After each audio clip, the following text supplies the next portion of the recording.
Preparation একটা মানে ঈদ করবো।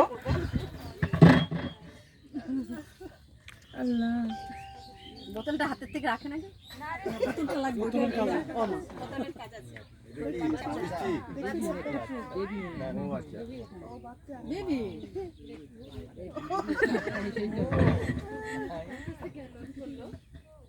আপনারা তো প্রথমেই দেখলেন একটা কৌতুক, এখন এটা আবার একটা কৌতুক। এটা হচ্ছে মিরাক্কেলের কৌতুক। মিরাক্কেলের স্টেজে তখন এই কৌতুকটা এক ভদ্র মহিলা উপস্থাপন করেছে। সেই ভদ্র মহিলার 12 বছর ধরে বাচ্চা হয় না। তো তো সে হসপিটাল, তার একটা বাচ্চা হয়েছে এবং মেয়ে বাচ্চা খুবই সুন্দর। সে হসপিটালে মানে শুয়ে খুব কাতরাচ্ছে। তখন কেউ তার শ্বশুর বাড়ির লোকজন একজন প্রাণীও দেখতে যায়। তখন সে বাচ্চাটাকে এভাবে কোলে করে নিয়ে নিয়ে সে মানে হসপিটাল থেকে এভাবে করে আসছে। তখন সে বলতেছে, কিসের মাসি, কিসের পিসি, কিসের বৃন্দাবন, আমার সোনার রাজ রত্নে ধন 12 বছর পরে আমি পাইছি, তারে আমি বুকে আগলাইয়া ধরে রাখলাম। ওই মুহূর্তেই তার এই পাশ দিয়ে শাশুড়ি আসছে, এই পাশ দিয়ে তার ননদ আসছে, এই পাশ দিয়ে তার দেবর আসছে।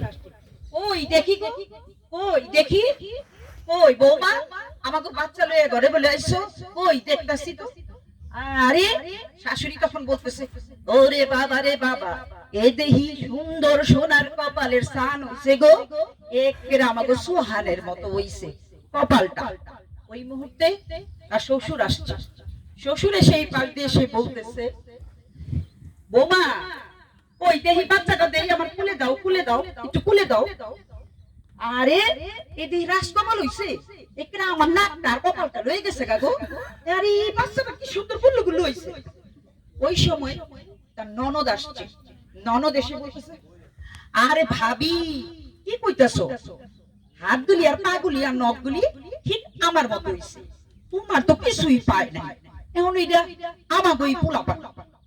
ওই মুহূর্তে এই বৌমা বলতেছে, ওরে বাবা রে বাবা, এ তো দেখি 14 গোষ্ঠীর বারে আমার কপালটা উল্টা ঝুইরা যেতেছে। লও তোমাকে পোলাপান তোমরাই লও, আমি আর এটা পালতে পারুম না। ধন্যবাদ সবাইকে।